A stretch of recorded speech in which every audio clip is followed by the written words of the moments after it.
안녕하세요. 저는 30대 여자입니다. 저는 아직 결혼을 안 한 미혼이에요. 사실 얼마 전까지만 해도 결혼 생각은 전혀 없었어요. 그런데 지금 만나는 남자친구를 만나고 나서는 생각이 바뀌었습니다. 사람이 참 착하고 다정다감해서 이 남자랑 일하면 결혼해서 평생 살 수도 있지 않을까라는 생각이 들더라고요. 사실 제가 성격이 좀 세요. 부모님 두 분 다 공부를 오래 하느라 결혼을 늦게 하셔서 저를 40이 넘어서 낳았거든요.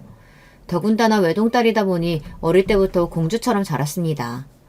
태어나 지금까지 살면서 제 마음대로 안 되는 거 없이 살았어요. 그러다 보니 고집이 센 편이에요. 항상 하고 싶은 것도 많고 제가 하고 싶은 걸 누가 못하게 하면 그렇게 오기가 생깁니다. 그런 성격이다 보니 지금까지 순탄하게만 살지 않았어요. 부모님이야 자식이니 평생 저를 받아주시지만 다른 사람들은 그렇지 않으니까요. 제 성격이 남들보다 고집이 세고 배려심이 부족하다는 걸 저는 중고등학교에 가서야 알았어요. 학기 초에 친하게 지내던 애들이 2학기만 되면 꼭 멀어지게 되더라고요. 말을 걸어도 대충 대답하고 같이 떡볶이를 먹으러 가자고 해도 저만 빼고 자기들끼리 갔어요. 그런 일이 반복되다 보니 나중에는 제가 먼저 나한테 왜 그러냐고 왜 자꾸 거리를 두냐고 물어봤어요. 그러자 친구마다 하는 말이 비슷하더라고요. 유정이 너는 항상 네 마음대로만 하려고 하잖아. 네 뜻대로 안 해주면 무조건 안 하겠다고 그러고. 맞아. 더군다나 우리가 아무리 아니라고 이야기해도 네 생각이 맞는다고 생각하면 다른 사람들의 의견 다 무시하고 고집 피우잖아. 그거 진짜 힘들어. 그때까지 저는 제가 그런 애인 줄도 몰랐어요. 단지 다른 사람들보다 내 생각을 솔직하게 표현하는 사람이라고 여겼습니다. 야, 너네 웃긴다. 그렇게 기분 나빴으면 그때그때 이야기하면 되지. 유치하게 왜 사람을 따돌리고 연락까지 씹어? 너희가 하는 짓은 뭐 착한 짓이냐? 저는 친구들이 좋았어요. 부모님이야 항상 제 편이었지만 형제가 없다 보니 항상 심심하고 외로웠습니다. 그래서 친구들과 있으면 너무 즐겁고 행복했어요. 그런데 문제가 생길 때마다 제가 순순히 미안하다고 하지 않으니 어느새 주변에 친구가 하나도 없더라고요. 저도 알아요. 제 성격이 별로라는 걸요. 점점 더 사람들과 친하게 지내는 게 쉽지 않다 보니 저 나름대로 고쳐보려고 노력도 많이 했습니다. 그런데 아무리 노력을 하려고 해도 안 되는 게 있었어요. 제가 하기 싫은 건 죽어도 못 하겠더라고요. 그 성격 때문에 태어나 처음으로 부모님과 마찰이 있었습니다. 수능을 치르고 얼마 안 됐을 때 일이에요. 부모님은 당연히 제가 법대를 갈 줄 알고 계셨어요. 그런데 제가 뜬금없이 간호대에 가겠다고 우겼습니다. 어릴 때부터 검사하겠다고 노래를 부르길래 당연히 법대 가겠다고 할 줄 알았더니만 네 성적에 굳이 간호대를 왜 가? 그래, 병원에서 일하고 싶은 거면 차라리 재수해서 내년에 의대 가는 거 어때? 제가 어릴 때 무슨 드라마를 보고는 드라마 속에 나오는 검사가 멋있다고 나중에 커서 검사가 되겠다고 하기는 했어요. 성적도 항상 나쁘지 않은 편이었기에 부모님은 당연히 법대에 가서 로스쿨에 진학할 줄 아셨죠. 그런데 최근에 생각이 변했습니다. 무슨 일이 있어도 간호대에 가서 훌륭한 수간호사가 되고 말 거라고요. 나 엄마 아빠가 뭐라고 하든 간호대 갈 거야. 그러니까 재순이 뭐니 그런 소리 하지 마세요. 아니 도대체 이게 무슨 일이야? 내 딸이지만 너처럼 너밖에 모르는 애가 간호사를 어떻게 하겠다고 그래? 그래. 간호사는 누구보다 배려심 넘치고 희생정신이 투철한 사람이어야 해. 너 정말 자신 있어? 당연히 자신 있지. 나처럼 머리 좋은 애는 뭘 해도 잘하는 거 몰라? 나 무조건 수간호사까지 해내고 말 거니까 걱정하지 마세요. 저를 이렇게 고집불통으로 만든 건 오냐오냐 귀하게만 키워주신 부모님 탓인데도 이런 순간에는 또 제 편을 안 들어주시더라고요. 두 분 다 굉장히 이성적으로 저에게 간호사는 안 어울려도 너무 안 어울린다고 하셨어요. 하지만 저는 생각을 바꿀 마음이 전혀 없었습니다. 이미 제 미래는 간호사로 제가 결정했으니까요. 제가 몇 년 전 급성 맹장으로 병원에 입원한 적이 있었어요. 당시에도 반 친구들과 사이가 멀어져서 학교에 거의 혼자 다닐 때였습니다. 그런데 아침부터 아랫배가 슬슬 아프기 시작하더니 점심 먹으러 학교 식당으로 가는 길에 도저히 견딜 수 없어 그대로 쓰러지고 말았어요. 당시에 저는 항상 혼자 다닐 때라 바로 도와주는 친구가 없어서 한참을 그대로 방치되어 있었어요. 그러다가 지나가던 선생님들이 저를 발견해서 그대로 병원으로 보내졌습니다. 그때 급하게 맹장 수술을 받고 통증이 너무 심해서 병원에 일주일이나 입원했었는데요. 그때 저를 많이 도와주신 분이 병원 수간호사 선생님이었어요. 부모님 두 분 다 워낙 바쁘셔서 병원에 같이 있어 주실 수가 없었는데요. 그런 제가 안쓰러웠는지 수간호사 선생님이 제 병실에 자주 들러주셨어요. 일이 바쁘실 텐데도 자주 들러서 말도 걸어주고 산책도 같이 도와주고 하셨어요. 제가 병원밥 맛없다고 자꾸 안 먹으니까 밖에서 제가 먹을 만한 간식들을 사다가 몰래 가져다 주기도 하셨어요. 이거 되게 유명한 빵집에서 사온 거니까 한 번에 먹지 말고 천천히 여러 번에 나눠서 먹어. 또 먹고 싶으면 선생님한테 이야기하고. 와, 대박. 저 이 빵 너무 먹고 싶었는데 감사해요, 선생님. 병원에 있을 때 잠깐 만난 간호사 선생님이었는데도 지금까지 그때의 기억이 생생해요. 어린 제가 보기에도 그 수간호사 선생님은 환자에게 진심이라는 게 그대로 느껴졌거든요. 그때 나눈 대화가 너무 따뜻하고 좋았습니다. 물론 그 선생님이 저에게만 잘해주신 건 아니었어요.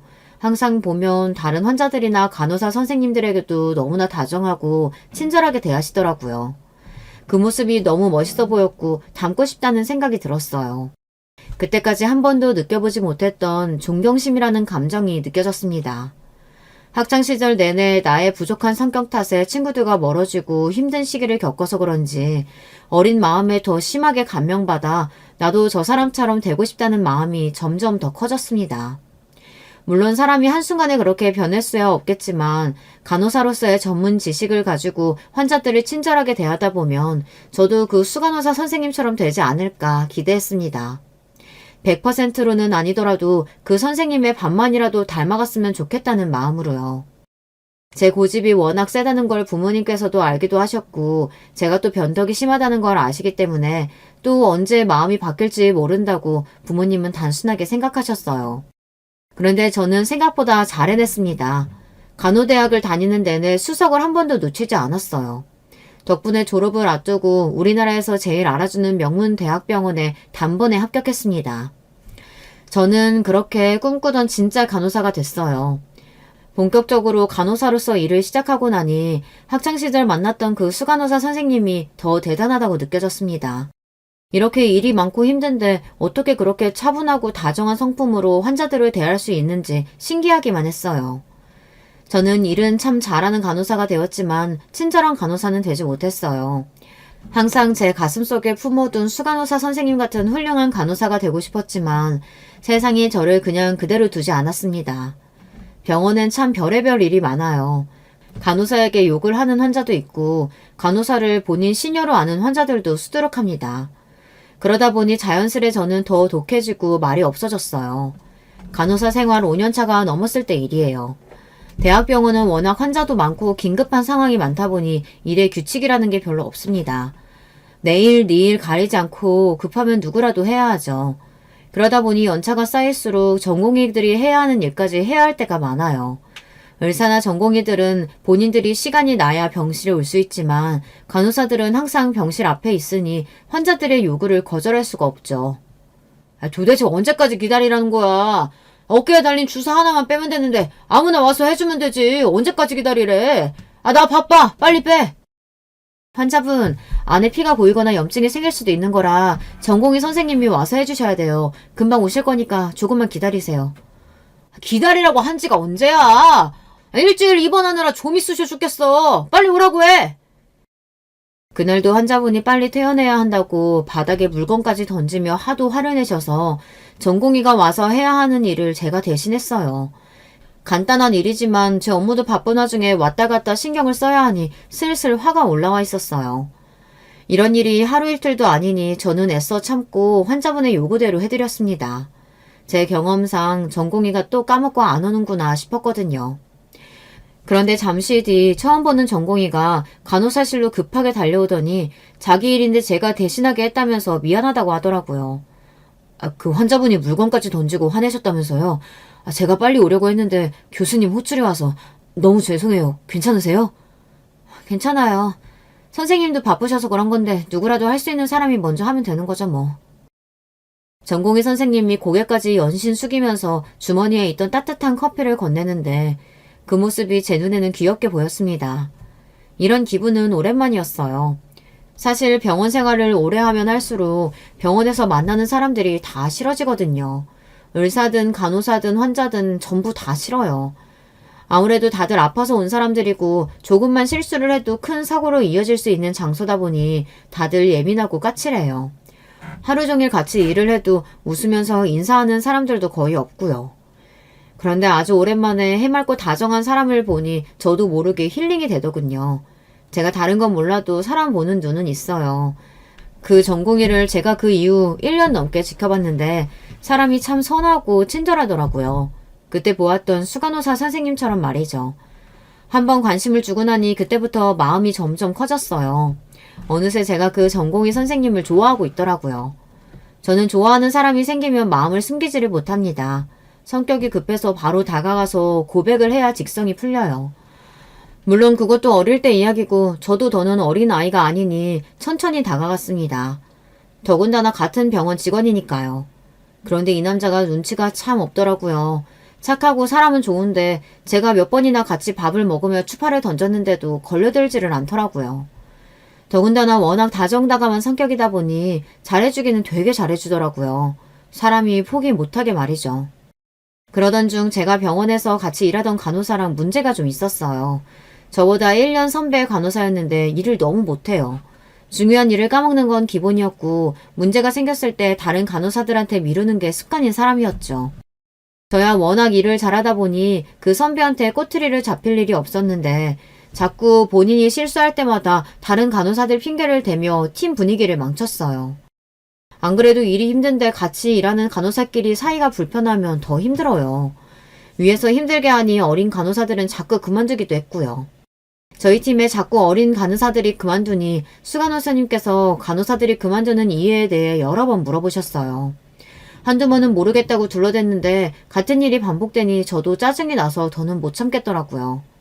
결국은 수간호사님한테 사실대로 이야기했습니다. 1년 선배인 간호사가 힘들게 하는 게 있다고요. 그 이후 선배 간호사가 갑자기 다른 팀으로 가게 됐어요. 저는 잘 됐다 싶었는데 제가 수간호사님께 이야기하는 걸 선배가 알게 돼서 저에게 다짜고짜 따지더라고요. 너 평소에도 할 말 못할 말 구분 못해서 짜증나게 하더니만 네가 결국은 사고를 치는구나. 애들 그만두는 게 왜 나 때문이야. 네가 매일 애들한테 까다롭고 예민하게 구니까 애들이 힘들어서 나간 거 아니야. 선배 간호사는 또 저에게 책임을 전가하기 시작했어요. 저는 기가 막혀서 웃음도 안 나오더라고요. 저는 어이가 없어 한마디 하려고 자리에서 일어났습니다. 그런데 그때였어요. 생각지도 못한 사람이 나타나 제 편을 들었습니다. 제가 웬만하면 안 끼어들려고 했는데요. 박 선생님이 너무 모르시는 것 같아서 제가 한 말씀 드릴게요. 유정 선생님이야 다른 간호사분들 가르치느라 까다롭고 예민하게 군 거죠. 그만큼 중요한 일이니까요. 근데 박 선생님은 가르쳐주는 것도 없으면서 매일 본인 할 일 다른 간호사한테 넘겨서 부려먹고 본인 잘못한 것까지 다 덤탱이 씌우셨잖아요. 저도 옆에서 보면서 다른 간호사분들이 안쓰럽다고 생각했어요. 그 순간 간호사실에는 고요한 정적이 흘렀습니다. 평소 다정하고 친절하기로 유명한 남자 전공의가 저를 위해서 나서서 제 편을 들어주니 다들 놀랄만 했죠. 심지어 제 이름까지 붙여서 유정 선생님이라고 부르는데 저도 많이 놀랐어요. 평소 제가 그렇게 관심 있다는 티를 내도 영 반응이 없더니만 중요한 순간에 왕자님처럼 나타나 도와주니 저는 그 전공의 선생님이 더 좋아졌습니다. 이제 더는 물러설 곳이 없었어요. 저는 얼마 뒤 전공의 선생님에게 고백하고 사귀기 시작했습니다. 고백할 때까지만 해도 분명 차일 거라고 판단하고 한 고백이었는데 이 남자가 덥석 받아주더라고요. 심지어 본인도 오랫동안 저를 좋아했답니다. 제가 워낙 숫기가 없어서 표현을 못하는데 유정 선생님이 먼저 고백해 주시니까 너무 좋아요. 이 선생님은 정말 멋있는 것 같아요. 살다 남자한테 멋있다는 소리는 처음 들어봤습니다. 지금까지 제가 만나온 남자들은 다들 저에게 성격이 까칠하네, 자기밖에 모르네 이러면서 이기적이다고 했어요. 그래서 그런지 연애를 시작해도 반년 이상 해본 적이 없었죠. 그런데 이 남자친구와는 뭔가 달라도 너무 달랐습니다. 제가 뭘 해도 좋아해주고 응원해줬어요. 저는 대학병원 간호사에 남자친구는 전공의이다 보니 사실 둘 다 연애하기에는 좋은 조건이 아니에요. 둘 다 바빠서 만날 시간도 거의 없으니까요. 그런데 둘 다 병원에서 어떻게 생활하는지 뻔히 다 알아서 그런지 자연스레 서로 배려하고 이해해줬습니다. 이런 연애는 처음이었어요. 전 남자친구들은 제가 3교대라 너무 피곤하다고 바쁘다고 하면 딱딱 근무 시간 지켜가며 일하는데 뭐가 힘드냐고 했어요. 일반 직장인들은 야근에 출장에 출퇴근의 시간이 정해져 있어도 지키지 못한다고 더 힘들다고 투덜거렸어요. 그런데 지금의 남자친구는 본인도 거의 못 자고 일해서 힘들 텐데도 항상 저를 먼저 챙겨주었습니다. 제가 출근하는 시간, 퇴근하는 시간, 자는 시간 미리 확인해서 바쁜 시간은 피해서 연락하고 최대한 쉬는 날에 미리 맞춰서 데이트할 수 있게 시간을 맞췄죠. 남자친구가 먼저 저를 생각해주고 항상 배려해주다 보니 저도 자연스레 성격이 유순해졌어요. 남자친구를 만나는 동안은 화를 낼 일도 없고 고집을 피울 일도 전혀 없었죠. 남자친구는 저를 좋은 사람이 되게 만들어줬어요.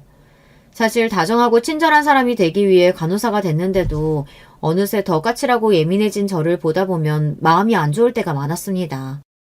환자들에게 치여서 힘들 때는 내가 왜 굳이 간호사가 돼서 이런 대접을 받고 고생을 하나 싶을 때도 많았습니다. 그래서 때려치우고 싶은 순간도 있었어요. 예전에 저라면 당연히 박차고 나갔을 거예요. 그런데 남자친구는 그럴 때마다 저에게 응원과 위로를 아끼지 않았습니다. 사실 나도 의사만 되면 모든 게 다 끝날 줄 알았는데 이렇게 힘들 줄 몰랐어. 그래서 매일 울면서 그만둬야 하나 고민했었는데 그때 자기를 만나게 된 거야. 또 할 일 까먹어서 교수님께 욕먹겠다 했던 순간 자기가 영웅처럼 나타나서 도와줬잖아. 거기다가 나한테 짜증낼 수도 있는 상황이었는데도 자기는 별일 아니라는 듯이 싫은 내색도 안 하고. 그때 내가 자기 보면서 저렇게 힘든데도 멋있게 일하는 사람이 있구나 싶어서 많이 배웠다니까. 남자친구의 말을 듣는데 저는 하마터면 눈물이 날 뻔했습니다. 누군가에게 제 모습이 멋있고 좋게 보였다는 게 이렇게 위로가 될 줄 몰랐어요. 지난 시간 동안 고생한 세월이 다 보상받는 느낌이었습니다. 예전에 제가 병원에서 만났던 수간호사님께 느꼈던 기분을 다른 사람이 저에게 느꼈다고 생각하니 너무 좋더라고요. 남자친구 덕분에 저는 기운을 차렸어요. 그리고 어느새 제가 누구보다 제가 하는 일에 대해 좋아하고 있다는 사실을 깨달았습니다. 제가 친절하고 다정한 간호사는 아니었지만 정확하고 꼼꼼한 간호사라는 건 장담해요. 그리고 간호사를 힘들게 하는 환자도 많지만 좋은 분들도 많이 만나기도 하고요. 간호사복을 입고 하루 종일 온몸의 긴장감을 꽉 조이고 일하는 것도 좋고 환자들이 많이 좋아져서 퇴원할 때마다 저에게 고맙다고 하는 말도 말로 설명할 수 없을 정도로 희열감이 들었습니다. 저는 남자친구를 만나는 동안 점점 더 좋은 방향으로 성장할 수 있었어요. 그리고 성격도 전보다 많이 온순해지는 것 같았어요. 남자친구는 참 변함이 없는 사람이었어요. 정경이 때야 사람이 착하고 순할 수 있습니다. 그런데 제가 병원에서 지켜본 바에 의하면 전문의가 되면 다들 달라졌어요. 그전까지는 모르는 게 많아서 어리바리했던 의사들도 전문의가 되고 나면 간호사들을 은근 무시하고 아는 척하는 게 있거든요. 그런데 남자친구는 그렇지 않았습니다. 병원에서도 친절하고 좋은 의사로 유명했어요. 그러다 보니 저는 남자친구를 볼 때마다 제가 어디 가서 이런 남자를 또 만날 수 있을까 매일 생각했습니다. 저는 자연스레 결혼 생각이 들었어요. 비혼이나 다름없었던 저였는데 이런 남자친구와의 결혼이라면 행복하게 살 수 있을 것 같았죠. 그런데 세상에 쉬운 일이란 없었습니다. 남자친구와의 결혼에 걸리는 게 딱 한 가지 있었어요. 바로 시어머니였습니다. 연애를 처음 시작했을 때부터 마음에 좀 걸리는 게 있었어요. 남자친구처럼 다정한 사람이 어머니 이야기만 나오면 입을 꾹 다물더라고요. 처음엔 별일 아니겠거니 하고 그냥 넘어갔는데 만나면 만날수록 남자친구와 어머니 사이에 문제가 있는 것 같더라고요. 한 번은 이런 적이 있었어요. 남자친구와 제가 오랜만에 쉬는 날이 겹쳐서 여행을 갔어요. 1박 2일로 간 건 처음이라 둘 다 신나 있었습니다. 그런데 숙소에 도착할 때쯤 남자친구에게 전화가 걸려왔어요. 핸드폰 화면을 보니 남자친구의 어머니였습니다.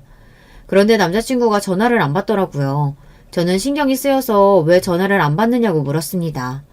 그러자 남자친구가 하는 말이 놀라웠어요. 어머니는 나 여행 온 거 모르시거든. 그냥 일하는 줄 알아. 우리 집에서는 있을 수 없는 일이라 신기했습니다. 저희 부모님은 제가 친구랑 밥만 먹고 들어와도 누구랑 먹었냐, 뭘 먹었냐 꼬치꼬치 물으시는데 남자친구 어머님은 같이 사는 아들이 여행 간 것도 모른다는 게 신기했죠. 이런 이야기하기 창피한데 내가 여자친구랑 여행 온 거 알면 우리 어머니 난리치실 거야. 의사대래가 연애는 무슨 연애냐고. 아무리 그래도 1박 2일 여행인데 미리 말씀드려야 하는 거 아닐까? 말해봐야 좋은 소리 못 들을 텐데 뭐하러 이야기하겠어. 우리 어머니는 내가 병원 쉬고 여행 갔다는 것보다 차라리 못 쉬고 밤새도록 일했다는 이야기를 더 좋아하실 거야. 남자친구의 이야기를 듣는 내내 저는 공감이 안 돼서 혼났어요. 30이 넘은 아들이 연애하는 게 도대체 뭐가 문제인가 싶기도 했고 매일 병원에서 일하느라 힘든 아들이 여행 좀 가는 게 어떤가 싶기도 했습니다. 저는 의아해서 남자친구에게 의사는 연애도 하면 안 되는 거냐고 물었습니다. 그러자 남자친구가 우물쭈물 하더니만 자신의 어머니에 관한 이야기를 하더군요. 남자친구 말이 어머니께서 굉장히 무섭고 엄하시대요. 나 학교 다니는 내내 새벽 2시에 자고 5시에 일어나서 공부했어. 안 그러면 어머니가 밥도 안 주고 주말에 몰래 친구들이랑 영화라도 보고 들어오면 핸드폰이 부서지기도 했었거든. 남자친구는 너무 담담하게 이야기하는데 사실 저는 놀랐습니다. 남자친구와 이야기를 하다 보니 남자친구가 그동안 어떻게 살았는지 조금 알겠더라고요. 남자친구는 의대에 가기 위해 하루 종일 공부하고 하루에 3시간밖에 자지 못했대요. 중고등학교 6년 내내 말이죠. 거기다가 주말에도 쉬지 못하고 친구도 만날 수가 없었답니다. 너무 답답해서 잠깐이라도 친구들이랑 놀고 오려고 하면 어머니께서 절대 안 된다고 하셨대요. 네가 다른 애들이랑 같아? 너는 특별해. 잘난 부모 덕에 좋은 머리 타고났으면 더 악착같이 열심히 할 생각을 해야지. 다른 평범한 애들처럼 놀 생각만 하면 되겠어? 평범하든 특별하든 사람이 좀 쉬어가면서 해야 공부도 잘 되죠. 매일 쳇바퀴처럼 똑같이 사는 거 이제 좀 지겨워요. 어머니 말이라면 1년 365일 매일 잘 됐다가 너무 힘들어서 한번 쉬고 싶다고 말을 해도 어머니는 들어주지 않으셨답니다. 사람 살리는 의사가 될 건데 그 정도도 못 참으면 안 된다고요. 당시에 남자친구가 귀에 딱지가 생기게 들은 말이 특별하다는 말이랍니다. 남자친구 부모님 2분 다 학벌이 좋으세요. 아버님은 명문대를 나와 여대에서 교수로 계시고 어머니는 약대를 나와 약사라고 하더라고요. 사실 우리 어머니는 약대가 아니라 의대를 가고 싶어 했는데 성적이 조금 부족해서 약대를 가셨거든. 그래서 그런지 내가 혹여나 의대에 떨어질까봐 나보다 더 전전긍긍하셨어. 어머니는 당신이 이루지 못한 꿈을 아들에게 이루게 하려고 학창시절 내내 지독하게 공부를 시키셨나 보더라고요. 그런 이야기를 들으니 저는 남자친구가 더 대단하게 느껴졌습니다. 쉽지 않은 환경에서 이렇게 바르고 훌륭하게 자랐다는 게 진심으로 대단했어요. 아마 저라면 진작에 버티지 못하고 집을 뛰쳐나왔을 거예요. 반면에 남자친구는 어머니의 바람대로 의대에 가고 지금까지 훌륭하게 전문의가 됐으니 여러모로 참 멋진 사람이었죠. 남자친구의 많은 면을 알게 될수록 저는 점점 더 남자친구가 좋아졌어요. 그때까지만 해도 남자친구의 어머니를 직접 상대해 본 건 아니다 보니 막연하게나마 엄하고 보수적인 분이시구나 이 정도로만 생각하고 있었습니다. 그런데 제가 잘못 생각한 거더군요. 남자친구의 어머님은 제가 생각한 것보다 훨씬 더 이상한 분이었어요. 제가 그렇게 생각하게 된 계기가 있습니다. 어느 날이었어요. 남자친구가 늦은 저녁에 갑자기 집 앞으로 찾아왔습니다. 그러더니 대뜸 주차장으로 내려와 달라고 하더라고요. 그러고는 한다는 말이 결혼하자고 했어요. 이런 말 갑작스럽겠지만 나랑 결혼해 줄래? 제가 좋아하는 후리지아 한 다발을 품에 가득 안고 온 남자친구는 떨리는 손으로 제게 꽃을 건넸습니다. 저는 당연히 좋다고 대답했어요. 남자친구를 만나는 동안 내내 기다리던 순간이니까요. 그때까지만 해도 저는 단순히 프로포즈를 받은 것 정도로만 생각했습니다. 그런데 이게 단순한 일이 아니더군요. 프로포즈를 받은 날 밤 차 안에서 남자친구와 이야기를 나누는데 남자친구가 저에게 굉장히 조심스럽게 말을 꺼내더라고요. 잔뜩 긴장한 얼굴로 말이죠. 이런 말하면 자기가 기분 나쁠 수도 있는데 부끄러워도 사실이니까 그냥 이야기할게. 얼마 전에 어머니께서 당장 선 봐서 결혼하라고 손자리를 구해오신 거야. 남자친구는 혹여나 제 기분이 상할까 눈치를 보며 이야기했어요. 이야기는 이랬습니다. 남자친구 어머니께서 너무 좋은 신부감이 있다며 당장 선을 보고 결혼하라고 하신대요. 아무리 조건이 좋아도 당사자들이 좋아야 만나서 결혼도 하는 거지. 자기 여자친구 있다고 아직도 말 안 했어? 저는 기분이 나쁘지 않았습니다. 남자친구가 부모님께 아직 제 이야기를 안 했다는 건 진작 알고 있었기 때문에 모르셔서 그럴 수도 있다고 생각했어요. 그래서 여자친구 있다고도 이야기하고 지금 만나는 여자친구랑 결혼하고 싶다고도 말씀드렸어. 남자친구는 그래서 급하게 제게 프로포즈를 한 겁니다. 급한 마음에 이미 벌써 부모님께 결혼할 사람이 있다고 이야기한 상태라 저를 부모님께 소개하고 싶다네요. 저는 내심 기분이 좋았어요. 저야 남자친구를 만나는 내내 결혼 생각을 했었지만 남자친구는 그동안 한 번도 먼저 결혼 이야기를 하지 않아 나랑 결혼할 생각이 없는 건가 걱정이 되기도 했었거든요. 그런데 제가 결혼을 너무 쉽게 생각했나 봐요. 제가 남자친구 부모님께 인사를 드리러 가겠다고 남자친구에게 이야기를 했는데도 그 뒤로 말이 없더라고요.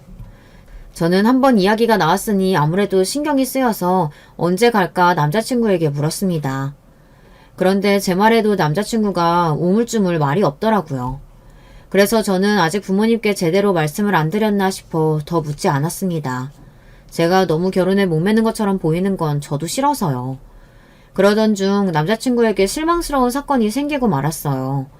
2년 가까이 연애하는 동안 한 번도 남자친구에게 사소하게라도 서운하거나 화가 난 적이 없었는데 그날 2년치를 한 번에 몰아서 화가 나게 했더라고요. 글쎄 남자친구가 저 몰래 어머니께서 소개했다던 그 여자를 만났더군요. 그것도 다른 사람 입을 통해 듣고야 말았어요. 제가 주말에 시댁 행사 있어서 신라호텔 갔었거든요. 그런데 거기서 오준호 선생님 딱 봤지 뭐예요? 되게 어리고 예쁜 여자랑 선보는 것 같더라고요. 분위기가 아주 딱딱하고 불편해 보이는 게 딱 선이었어요.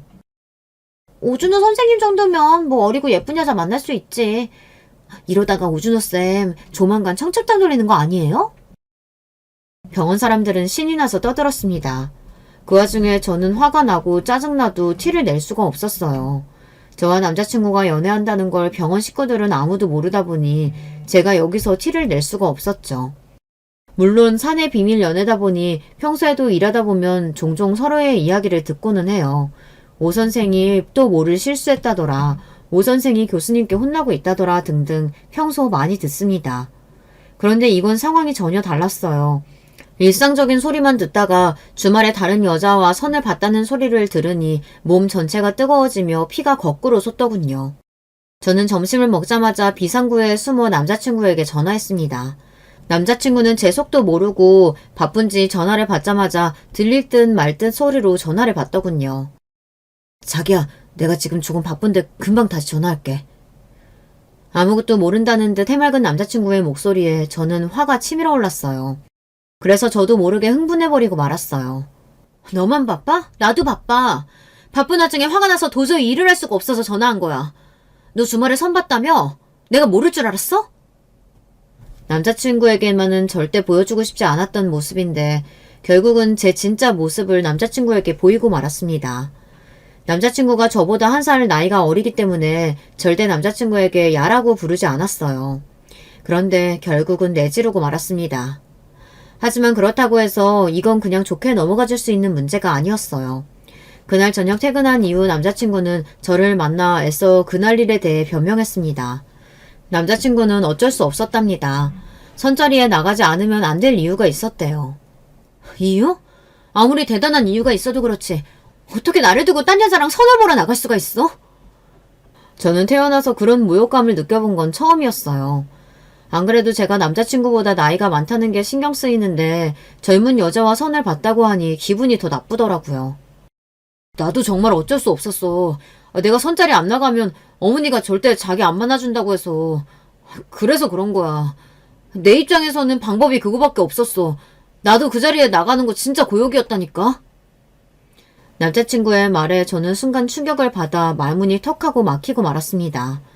남자친구의 어머니께서 저를 안 만나겠다고 하셨다네요. 내가 말했었잖아. 우리 어머니 말 통하는 사람 아니라고. 자세하게 이야기해봐야 자기만 너무 실망하고 힘들 것 같아서 내가 상황을 미리 이야기할 수가 없었어. 남자친구 어머니는 여자친구가 있다는 말에도 계속해서 선을 보라고 압박을 하셨대요. 남자친구는 아무래도 안 되겠다 싶어 어머니와 계속 싸우다가 조만간 저를 데리고 인사시키겠다고 했답니다. 그랬는데도 남자친구 어머니께서는 절대 저를 만나지 않겠다고 하셨답니다. 남자친구가 끝까지 이유를 이야기 안 하려고 하는 거 제가 꼬치꼬치 캐물어서 결국은 듣고야 말았어요. 그런데 그냥 듣지 말 걸 그랬습니다. 막상 듣고 나니 마음이 좋지가 않더군요. 남자친구 어머니는 제가 나이가 많은 것도 싫고 직업이 간호사라는 것도 싫다고 절대 이 결혼은 허락할 생각이 없다고 하셨답니다. 남자친구가 너무 아깝다고요. 사람 초라해지는 거 한순간이더군요. 남자친구는 혹시나 제가 상처를 입었을까봐 연신 본인 어머니가 이상한 거라고 속상해하지 말라고 이야기했지만 이미 어머니의 생각을 제가 들은 이상 그 전으로 돌아갈 수는 없었어요. 그런 이야기까지 듣고 나니 저는 태어나 처음으로 위축된다는 느낌을 처음 느껴봤습니다. 이 정도로 자존감이 떨어지고 우울해지는 기분은 낯설고 힘들게 만들었어요. 안 되겠다. 우리 그냥 정면 승부하는 게 낫겠어. 어머니께 인사드리러 가자. 어머니께서 나를 안 만나봐서 그렇지 나 보면 분명 좋아하실 거야. 저는 이대로 가만히 있는 건 제 스타일이 아니다 싶었어요. 매도 빨리 맞는 게 낫다고 어차피 부딪힐 일 제 발로 가는 게 낫겠다 싶었습니다. 저는 태어나 그렇게 긴장한 건 처음이었어요. 예전에 대학 면접을 볼 때도 병원 면접을 볼 때도 이렇게 긴장한 적이 없었는데 시어머니를 처음 만난다는 생각에 손까지 덜덜 떨릴 정도로 긴장이 되더라고요. 제가 너무 긴장해서 한마디도 못하는 사이 어느새 남자친구의 차가 청담동 명품 거리를 지나 한눈에 보이는 고급스러운 아파트 단지로 들어서더라고요. 남자친구네 집은 생각한 것보다 훨씬 더 좋았습니다. 평생 강북에서만 살아온 저에겐 신세계였어요. 그런데 저를 처음 보신 남자친구 어머니의 반응이 청담동 아파트보다도 더 놀라웠어요. 내가 안목이 좀 까다로운 편이라 사람 딱 보면 아는데 아휴 아무리 뜯어봐도 마음에 드는 구석이 하나도 없네. 저는 순간 제 두 귀를 의심했습니다. 저와 남자친구가 자리에 앉자마자 인상을 팍 구기시면서 저에게 마음에 안 든다고 돌직구를 날리시더라고요. 어머니, 제가 분명히 말씀드렸잖아요. 제가 결혼하고 싶은 여자친구라고요. 그런 친구에게 어떻게 보시자마자 그렇게 무례한 말씀을 하실 수가 있어요? 남자친구가 저와 이 집에 오기 훨씬 전부터 저에게 당부하긴 했습니다. 처음 남자친구가 결혼하고 싶은 여자친구가 있다고 어머니께 이야기했을 때부터 어머니는 이미 저를 미워하셨기 때문에 남자친구도 어머니께서 저를 만나게 되면 무례하게 구실 수 있다고 미리 말은 했었어요. 그런데 이 정도일 줄은 몰랐습니다. 지금까지 살면서 환자들에게 별의별 말을 다 들어서 이 정도쯤이야 괜찮을 줄 알았는데 막상 좋아하는 남자친구 어머니에게 이런 소리를 들으니 저도 귀가 빨개질 정도로 화가 나더군요. 하지만 저에 대해 모르면서 하시는 이야기이니 애써 한 귀를 듣고 한 귀를 흘려야겠다 싶었습니다. 제가 결혼하고 싶은 남자의 어머니니까요. 어머니께서 저에 대해 아직 잘 모르셔서 그러시는데요. 저랑 준우씨 서로 많이 좋아해요. 결혼해서 살면 예쁜 아이들 낳고 잘 살 자신 있어요. 그러니까 조금만 더 지켜봐달라. 예쁘게 연애하는 모습 어머님도 보시다 보면 자연스레 저를 좋아하게 되실 거라 이런 이야기를 하려던 참이었습니다. 그런데 남자친구의 어머님은 그새를 참지 못하고 제 말을 자르시더군요. 그러더니 한층 격앙된 목소리로 저에게 화를 냈어요. 그러더니 하시는 행동이 기가 막혔습니다. 생긴 건 안 그렇게 생겨서는 네가 아주 여우가 따로 없구나. 아주 오늘 우리 집에 작정하고 왔네 아써. 어디 간호사 주제 감히 우리 의사 아들을 넘봐? 너 넘치도 없니? 순식간에 자리에서 벌떡 일어난 어머님께서 갑자기 제 머리끄댕이를 잡고 마구 흔들었어요. 저는 태어나 난생 처음 겪는 상황에 너무 당황해서 어머니의 손에 끌려다녔습니다. 내가 웬만하면 전작해 이야기하고 보내주려고 했는데 이게 아주 보통이 아니네. 나는 죽었다 깨어나도 너 같은 며느리 볼 생각 없으니까 이 딱지고 저리 꺼져! 내 아들 옆에서 떨어지라고! 너무도 순식간에 일어난 일이라 저도 너무 당황했어요. 역시나 놀란 남자친구가 어머니의 허리를 잡아 밀어내지 않았더라면 저는 그대로 머리털이 다 뽑히고 말았을 거예요. 그 순간 너무 억울하고 어이가 없어서 저도 눈이 번쩍 뜨이더군요. 저는 순간 날카로워진 눈매로 어머니를 쏘아봤어요. 이런 아줌마가 어떻게 남자친구처럼 좋은 사람의 어머니일 수 있는지 이해가 안 돼서요. 저는 화가 나도 너무 나서 숨까지 벅차올라 씩씩거렸습니다. 그리고 순간 결혼이고 뭐고 이 아줌마의 콧대를 꺾어버리자 싶더군요. 나에 대해서 잘 알지도 못하면서 이렇게 선 넘으시면 앞으로 어쩌시려고 이래요? 제 말에 남자친구 어머님의 얼굴도 뜨겁게 타오르더군요. 뭐야? 이 버리장머리 없는 년이? 어디서 가면 큰 소리야? 내가 너 같은 년 때문에 책임을 지긴 뭘 져? 이때다 싶어 저는 허리를 곧게 펴고 남자친구 어머님을 똑바로 마주하고 섰습니다. 그리고 지금까지 꾹 참고 있었던 말을 뱉어버렸어요.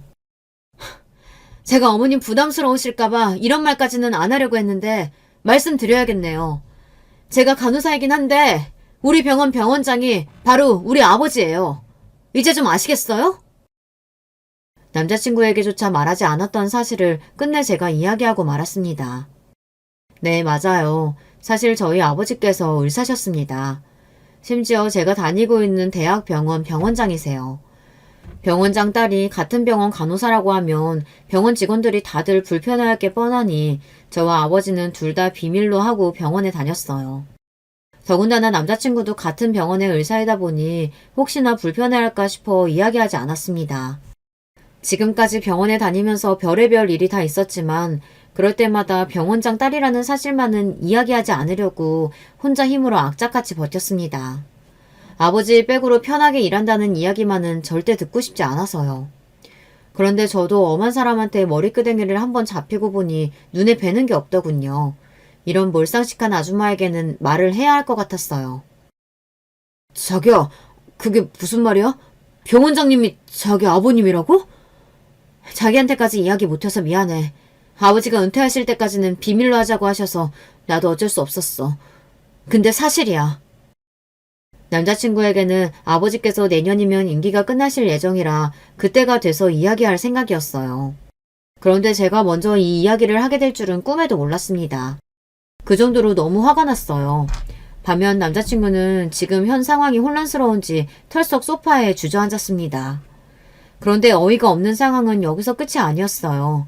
더 어이가 없었던 건 저희 아버지가 병원장이라는 이야기를 한 직후 남자친구 어머니의 태도가 180도 달라졌다는 겁니다.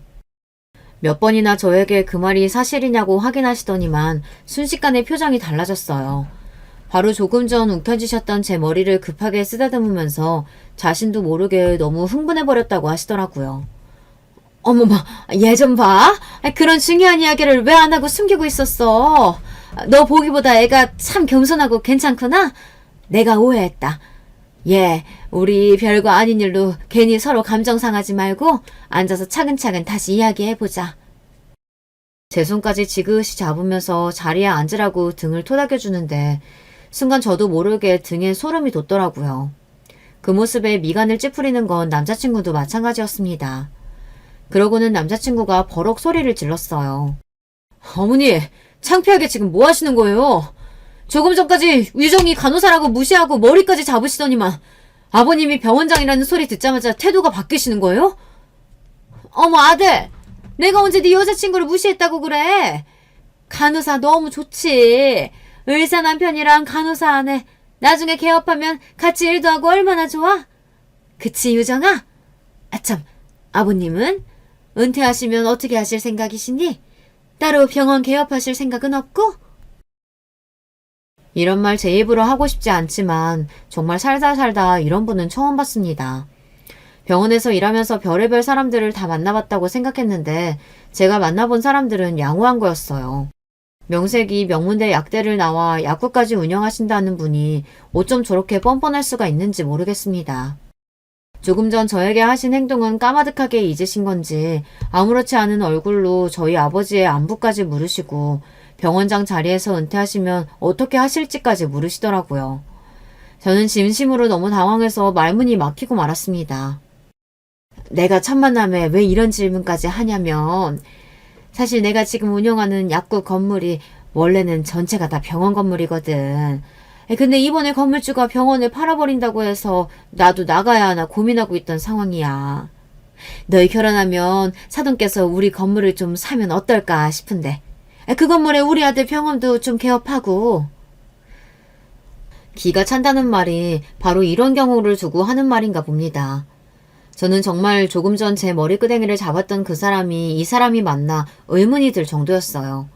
바로 몇 분 전까지만 해도 저에게 적대감이란 적대감을 다 표현했던 사람이 어떻게 이렇게 한순간에 돌변해서 우리의 미래까지 마음대로 정할 수 있는 건지 믿을 수가 없었습니다. 어머, 이름이 유정이라고 했나? 너 지금 자세히 보니까 얼굴에서 빛이 난다, 얘. 아유, 역시 있는 집 애들은 이것저것 치장 안 해도 기티가 잘잘 흐르는구나. 태어나서 이런 사람은 처음 봤습니다. 제게 가까이 다가와 제 얼굴까지 어루만지더니 저더러 있는 집 자식에게 티가 난다네요. 그 표정이 얼마나 괴상하고 웃긴지 저도 모르게 웃음이 튀어나왔어요. 너무 어이가 없어서 배가 다 아프더라고요. 그때였어요. 저는 정신이 혼미할 정도로 혼란스러워 아무 말도 못하고 있는데 남자친구가 갑자기 자리에서 벌떡 일어났습니다. 그러더니 평소와는 전혀 다른 모습으로 어머니에게 소리를 지르며 화를 냈어요. 저 지금까지 어머니 아들로 살면서 많이 힘들어도 꾹 참으며 버텼어요. 제가 의대에 가고 의사가 되면 어머니도 변하실 거라고 기대하면서요. 그래서 오늘도 웬만하면 그냥 넘어가려고 했는데요. 도저히 안 되겠네요. 얘가 왜 또 이래? 아까 내가 실수 좀 한 거 가지고 그러는 거야? 진우야, 엄마도 늙었어. 늙으면 그럴 수 있지. 뭘 그런 거 가지고 젊은 애가 예민하게 굴어. 시어머니는 마치 아무 일도 없었다는 듯 천연덕스럽게 웃었습니다. 어머니는 도무지 부끄러움이라는 걸 모르세요? 이 상황에서 어떻게 유정이 아버지 이야기까지 꺼내면서 뭐 건물을 사내 마네 그런 얘기를 하실 수가 있어요. 저는 도저히 어머니 아들로서 이 자리에 있을 수가 없네요. 저 당분간 나가서 지낼 테니까 연락하지 마세요. 남자친구의 어머니는 그럴 수도 있지 뭘 그러냐고 끝까지 당신의 잘못을 모르셨어요. 오히려 남자친구에게 예민하다고 구박하셨습니다. 그러자 남자친구는 눈물까지 글썽거리며 소리를 지르며 울먹이더니 결국은 저를 데리고 집을 나와버렸습니다. 우리 어머니지만 정말 말이 안 통해. 자기 다친 데는 없어? 나도 어머니가 저렇게까지 나오실 줄은 몰랐어. 정말 미안해. 나 같아도 절대 나 같은 남자랑은 결혼하기 싫을 것 같아. 남자친구는 저를 집으로 데려다주는 길에 잔뜩 일그러진 얼굴로 시무룩해져서는 저에게 사과부터 했습니다. 저는 오히려 그런 남자친구가 걱정돼서 어디서 지내려고 그러냐고 물었어요. 남자친구는 당분간 병원 숙소에서 지낸다고 하더라고요. 집엔 죽어도 들어가기 싫다고요. 그날 밤 집에 돌아와 저는 한참을 뒤척이다 잠들지 못했어요. 너무 고민이 많아서요. 속이 답답해서 거실에 혼자 앉아 멍하니 생각을 하고 있는데 그런 저를 발견한 아버지께서 무슨 일이냐고 물으셨습니다. 남자친구네 집에 갔다 온다고 하더니만 왜 이렇게 시무룩해 있어? 그 집에서 무슨 일 있었어? 아버지의 자상한 음성에 저도 모르게 눈물이 쏟아지고 말았습니다. 갑자기 제가 울어버리니 아버지도 당황하셔서 급하게 제 곁으로 다가와 앉으셨어요. 저는 속이 너무 답답한 나머지 그날 있었던 일을 아버지에게 모두 다 이야기하고 말았습니다. 제 이야기에 아버지는 한숨을 크게 쉬셨어요. 오준호 선생 어머니가 네 머리끄댕이를 잡았다고? 아휴 세상에 어디 그런 몰상식한 옆에 내가 다 있어. 아버지는 이야기를 다 들으시고는 너무 속상해하셨어요. 제가 남자친구네 집에 가서 그런 말도 안 되는 대접을 받았으니 당연했죠. 뭘 고민해? 당연히 그런 말도 안 되는 집구석에는 시집가면 안 되지. 내가 병원장이라는 소리에 그렇게 손바닥 뒤집듯 사람이 달라지는 거면 안 봐도 뻔하다. 아무리 남자가 좋아도 시어머니 자리가 그 모양이면 안 하는 게 맞아. 나도 이 결혼은 반대니까 빠른 시간 내에 정리해. 아버지도 내가 오준호 선생이랑 사귄다고 했을 때 사람 괜찮아 보인다고 잘 만나보라고 했었잖아. 그거야 사람만 봤을 때 이야기지. 아무리 사람이 괜찮으면 뭘 해. 집안이 똥통인데. 괜히 시간 끌지 말고 아버지 말 들어. 제 생각이 짧았어요. 저도 혼자서 감당하기엔 너무 힘들어서 아버지께 말씀드린 건데 아버지마저 저와 남자친구 사이를 반대하셨어요. 나이도 있는데 결혼할 상대가 아니면 하루빨리 정리하는 게 맞다고요. 저도 아버지 말씀이 맞는다고 생각은 해요. 하지만 남자친구의 어머님은 어머니고 남자친구는 남자친구잖아요. 그런 꼴을 당하고도 저는 남자친구에 대한 마음에는 변함이 없었습니다. 오히려 그 일로 자주 연락도 못하고 만나지 못하게 되자 더 쓸쓸하고 보고 싶었어요. 확실히 그 일이 있고 난 뒤 남자친구와도 어딘가 조금 어색해졌어요. 남자친구도 저에게 전처럼 대하기 어려운지 연락은 하고 있지만 그전처럼 데이트는 하지 못하고 있습니다. 어쩌면 좋을까요? 정말 이대로 남자친구와 헤어지는 게 맞는 걸까요? 하지만 아무리 생각해도 제 인생에서 다시금 또 지금의 남자친구처럼 좋은 사람은 만나지 못할 것 같아요. 이런 고민을 해야 한다는 게 너무도 가슴이 아픕니다. 저보다 경험이 많으신 인생 선배님들께서 제발 좀 도와주세요. 아무리 좋은 사람이고 사랑하더라도 시어머니 자리가 저런 분이면 헤어지는 게 맞는 걸까요? 아니면 감수하고서라도 남자친구와의 결혼을 하는 게 맞는 걸까요? 선배님들의 의견과 조언 댓글로 남겨주시면 하나하나 다 확인하고 참고하도록 하겠습니다. 늦게까지 저의 긴 이야기 들어주셔서 감사해요. 여러분에게는 언제나 즐거운 일만 가득하시길 바라겠습니다. 안녕하세요. 저는 지방에 사는 40대 여자입니다. 오늘은 얼마 전에 일어난 일에 대해 사연을 제보하려고 해요. 주위 친구들에게 말했더니 너무 재밌어 하더라고요. 그러면서 이런 사연은 우리만 알고 있기가 아쉽다고 해서 저도 제보하게 됐습니다. 이 사연을 듣고 계신 분들 중에 혹시 기혼이신 분들은 저를 많이 이해하실 거예요. 왜냐하면 오늘 사연은 바로 고부 갈등, 시집살이에 관한 사연입니다. 대한민국 며느리라면 아주 작게라도 시집살이를 대부분 당하셨을 거예요. 당장 우리 엄마도 친할머니에게 시집살이를 심하게 당하셨어요. 야, 반찬이 이게 뭐니? 아유, 도대체 집에서 어떻게 배웠길래 이래? 저는 친할머니와 태어날 때부터 같이 살았습니다. 그런 제가 기억하는 친할머니는 동화 속에 나오는 마녀였어요. 착한 우리 엄마를 마구 괴롭히는 마녀요. 실제로 우리 친정엄마는 제가 태어나서 만난 사람 중에 제일 선한 사람입니다. 어디 가서 싫은 소리 절대 못하고 항상 사람들에게 친절하세요. 안타깝게도 엄마는 부모님을 일찍 여의셨어요. 그래서 고아인 상태로 시집을 가게 되셨습니다. 친할머니는 그런 엄마가 만만하고 싫었는지 시집살이를 매우 심하게 하셨어요. 엄마, 그만해요. 숙자한테 도대체 왜 그렇게 대하세요? 지혜가 보고 배우잖아요. 내가 뭘 했다고 그래? 결혼하더니 여자한테 빠져서 지 엄마한테 저러는 것 좀 봐. 돌아가신 네 아빠한테 부끄럽지도 않아? 엄마는 아빠한테 안 부끄러우세요? 며느리한테 야라고 부르는 시어머니가 어디 있어요? 다행히 엄마에겐 아빠라는 든든한 지원군이 있었어요. 하지만 안타깝게도 아빠가 엄마를 감쌀 때마다 친할머니의 괴롭힘은 더 심해졌습니다. 어렸던 제가 볼 때도 심했어요. 더군다나 친할머니는 남아선호 사상이 아주 심한 분이셨어요. 근데 엄마는 자식이 저 하나였습니다. 그래서 대놓고 친할머니께 이렇게 말씀하시기도 하셨어요. 네가 이러니까 아들을 못 낳지. 마음을 곱게 먹어야 아들이라는 선물을 하늘이 주시는 거야. 이런 시집살이는 제가 중학생 때까지 지속됐어요. 그러다 어떤 사건으로 인해 엄마는 저를 데리고 이혼해서 나왔습니다.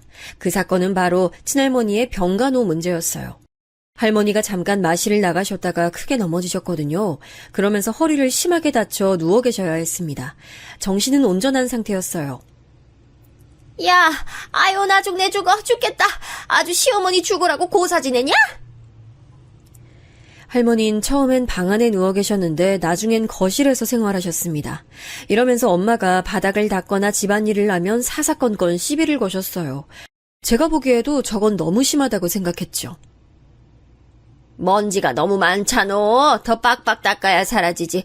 아이 김치찌개 냄새가 왜 이러냐. 더 푹 끓여봐. 우리 아들 나가서 고생하는데 맛있는 거 먹여야지. 아이 청소기 소리 너무 커서 텔레비전 소리가 안 들리잖아. 일부러 이래? 저도 할머니 눈치가 보여 거실은커녕 집에 들어가기도 싫었죠. 엄마는 그래도 웃으면서 할머니의 시집살이를 견디셨어요. 그런데 그러다 아빠와 이혼까지 하게 된 계기가 생겼습니다. 바로 고모가 우리 집에 들어와 살게 됐어요. 고모는 이혼하고 갈 곳이 없다고 우리 집으로 무작정 들어왔습니다. 와서 가만히 있으면 모르겠는데 엄마를 아주 개인 비서로 알더라고요. 나 이거 빨래 좀 해줘. 내일 아침에 입어야 되니까 오늘 저녁엔 해줘. 알겠지? 부탁해. 엄마는 급기야 친할머니와 고모까지 둘 다 시중을 들게 된 거죠. 고모와 할머니는 둘이 같이 엄마를 얼마나 괴롭혔나 몰라요. 엄마가 요리하면 그 요리가 짜다, 맛이 없다 혹평하고 청소하면 더 닦으라고 하고 이런 일이 매일 있었습니다. 엄마는 이 과정에 더 참다간 본인이 병이 나게 생겼다고 아빠에게 이혼을 요구했죠. 사실 아빠와 엄마는 사이가 좋으셨어요. 두 분의 관계는 문제가 없었는데 고부 갈등이 유독 심했죠. 고모가 들어와서 엄마와 마찰이 있을 때도 아빠는 나서서 도와주셨거든요. 물론 악효과가 나긴 했지만요. 숙자야, 이혼해도 우리 연락은 계속하고 살면 안 될까? 지혜도 아빠가 필요한 상황이 분명 있을 거야. 제발, 우리 엄마랑 누나가 너한테 시집살이 시킨 건 나도 너무 미안해. 나도 당신 아직 사랑하는데 더는 안 되겠어. 지혜 데리고 당신 모르는 곳으로 가서 살래. 내 새 인생 존중해줘. 그렇게 저는 엄마를 따라 낯선 지역으로 이동했습니다. 엄마는 친정이 없어서 아무 연고가 없는 지역에서 새로운 인생을 시작하셨어요. 너무 멀리 떨어지지 않는 바다가 보이는 지역으로 이동하게 됐습니다. 처음 엄마 손을 잡고 도착했을 땐 굉장히 기뻤어요. 친할머니와 고모를 더 보지 않아도 되니까요. 그런데 그건 제 착각이었습니다. 그 지역은 외지인에 대한 텃세도 심한 편이었어요. 새로운 얼굴인데? 남편은 어디 가고 애랑 둘이 왔어? 무슨 사연이 있나? 엄마랑 시장에 가서 과일을 사려고 해도 저런 말을 들었어요. 하필이면 친정엄마가 좀 어린 나이에 저를 낳으셨거든요. 외모도 상당한 편이라 누가 보면 언니인 줄 알았을 정도였죠. 원래 바닷가가 텃세가 심하다고 하잖아요. 엄마는 거기서 정착하느라 고생을 꽤 하셨어요. 처음 도착했을 땐 형편이 좋지 않아 여관에서 지냈거든요. 그러다 엄마가 생선 다듬는 일을 하고 몇 달 후엔 어느 집에 반지하 셋방으로 들어가게 됐습니다. 예, 넌 뒷문으로 다니라고 했잖아. 여기 우리 주인 가족이 다니는 길이야. 아, 네, 죄송합니다. 형석이가 저한테 놀러 오라고 해서. 뭐? 너 내 아들하고 다니지 마. 어린애가 벌써부터 반란 까져서 남의 집 3대 독자를 꼬셔? 집주인 아주머니는 굉장히 깐깐하신 분이셨어요. 집주인 집에 저랑 동갑인 형석이라는 남자아이가 있었거든요. 저는 이사와서 학교에서 적응을 잘하고 있지 않았습니다. 그래서 그래도 안면을 튼 형석이와 가깝게 지냈어요. 제가 엄마 말고 유일하게 의지한 사람도 형석입니다. 근데 집주인 아주머니는 제가 형석이와 같이 다니는 걸 너무나 싫어하셨죠. 급기야 나중엔 우리 엄마한테도 말을 꺼내셨어요. 내가 사정이 딱해서 받아줬는데 그렇다고 딸이 우리 집 아들하고 친하게 지내라는 말은 아니었어요. 네? 알아들었죠? 아유, 네, 죄송합니다. 제가 지혜한테 말할게요. 저는 엄마가 저렇게 집주인 아주머니에게 죄송하다고 하는 상황이 너무 싫었어요. 그래서 그 뒤로 형석이가 말을 걸어도 모른 척했죠. 지혜야, 왜 자꾸 나 무시해? 우리 엄마 때문에 그런 거야? 형석아, 네가 그러면 나 불편해. 우리 엄마 몰래 놀면 되잖아. 나 피하지 마. 형석이는 제가 피할수록 제게 다가왔어요. 하지만 저는 제가 형석이와 가깝게 지내면 우리 엄마가 불편한 상황이 오니까 같이 얘기하기가 싫었습니다. 그렇게 학창시절 내내 형석이를 피했어요. 말을 걸려고 하면 아예 등을 돌리고 도망가곤 했죠. 아예 고등학교는 집하고 멀리 떨어진 여고로 진학하기까지 했어요. 다른 집으로 이사가고 싶어도 형석이네 집이 제일 월세가 저렴했어요. 돈이 없어서 다른 곳으로 갈 수도 없었죠. 그렇게 저는 성인이 됐는데 대학에 가진 않았습니다. 당장 돈이 없어서 공부는 꿈도 꾸지 못했고 공부도 못했어요. 가정 형편이 안 좋으니 사교육을 받을 수도 없었고 냉정하게 제가 공부에 재능이 있지도 않았습니다. 반면 형석이는 국립대학교에 전액 장학생으로 입학하게 됐어요. 우리 아들이 똑똑해서 전액 장학생으로 입학하잖아. 얜 어렸을 때부터 말썽도 안 피우고 얼마나 대견한지 몰라. 내가 만약 우리 아들 안 낳았으면 어쩔 뻔했어? 집주인 아주머니는 틈만 나면 지나가는 사람을 붙잡고 아들 자랑에 빠졌어요. 그렇게 형석이는 대학에 갔고 저는 동네 미용실에 취직하게 됐습니다. 고등학교 때 미용 기술을 배워서 금방 적응할 수 있었어요. 엄마는 시장에서 생선 다듬는 일을 계속하셨습니다. 엄마도 저도 돈을 버니까 이제는 남의 집 새빵살이가 아니고 우리 집을 구할 수 있었어요. 엄마, 드디어 우리도 우리 집이 생긴 거야? 나 너무 기뻐. 우리 지혜가 성인 되자마자 취직해서 그렇지. 이제 결혼만 하면 딱이다. 무슨 결혼이야. 나 엄마랑 평생 살 거야. 내가 엄마 끝까지 책임질 거야. 실제로 저는 결혼 생각은 전혀 없었어요. 엄마가 중학생이었던 저를 책임졌던 것처럼 저도 엄마를 끝까지 책임지려고 했죠. 성인이 되고 제 인생엔 조금씩 변화가 찾아왔습니다. 일단 제일 중요한 일부터 말씀드리면 아빠가 저를 찾아오셨어요. 어서 오세요. 아빠. 지혜야, 우리 지혜 맞구나. 내가 얼마나 찾았는지 몰라. 아빠는 제가 일하는 미용실에 찾아오셨습니다. 아빠 얘기를 들어보니 엄마를 괴롭혔던 할머니는 이미 돌아가셨더라고요. 아빠는 저와 엄마가 떠난 후 많이 힘들어하셨대요. 아빠, 여기 어떻게 알고 온 거야? 그럼 이제 엄마랑 다시 같이 살 거야? 몇 년을 찾았는지 몰라. 예전에 엄마가 바다가 보이는 곳에서 살고 싶다고 했었거든. 그래서 시간이 나면 이 지역을 계속 왔어. 그러다 묻꿈으로 여기까지 왔지. 그런데 지혜야, 아빠가 나중에 돈 많이 벌면 그때 엄마 앞에 나타나고 싶어. 그러니까 아빠 왔다는 사실 비밀로 해줘. 아빠는 엄마에게 모습을 드러내는 걸 꺼리셨어요. 엄마가 당신과 살 때 고생만 한 것 같다고 나중에 손에 많은 것을 들고 나타날 때까지 기다려달라고 하셨죠. 저는 할머니와 고모한테는 나쁜 기억만 있었는데 아빠는 좋은 기억만 있었거든요. 아빠는 우리 엄마와 저한테 최고의 남편이자 아빠였어요. 그래서 아빠의 의견을 존중해줬습니다. 그렇게 아빠는 제 얼굴만 보고 바로 다시 가셨고 종종 저를 보러 오셨습니다. 저도 끝까지 엄마한테 모른 척했죠. 그리고 저는 형석이와의 연애를 시작하게 됐습니다. 제가 형석이를 피해 다녔다고 했잖아요. 성인이 되고 형석이가 대학에 가며 저한테 적극적으로 들이대기 시작했어요. 미용실 앞까지 매일같이 찾아왔고 저를 집까지 데려다 줬습니다. 간식도 자주 사오고 남자 힘이 필요할 때도 자기 일처럼 도와줬어요. 그런 모습을 보고 저도 마음이 점차 열려 사귀게 됐죠. 그리고 우리가 자주 붙어 다니기 시작하자 집주인 아주머니는 미용실까지 찾아오셨어요. 어려울 때 도와줬더니 은혜를 이렇게 갚어? 어떻게 다른 사람도 아니고 네가 우리 아들을 꼬셔? 우리 아들은 똑똑한 집안 좋은 사람하고 결혼해야 돼. 자꾸 미용실에 찾아와서 저러니 원장님과 손님들 눈치가 보였습니다. 실제로 원장님은 제게 직접적으로 말씀하시기도 하셨어요. 지혜야, 손님들한테 말이 많이 나온다. 물론 형석이가 우리 가게 힘들 때 도와줬던 건 맞는데 내가 곤란하네. 네, 제가 더 찾아오지 말라고 할게요. 죄송해요. 집주인 아주머니는 이 좁은 동네에서 막강한 영향력을 가지고 있었어요. 워낙 집에 돈도 있었고 발이 넓었거든요. 모르는 사람이 없을 정도라 눈엣가시가 되면 얼마나 힘든지 저도 알고 있었습니다.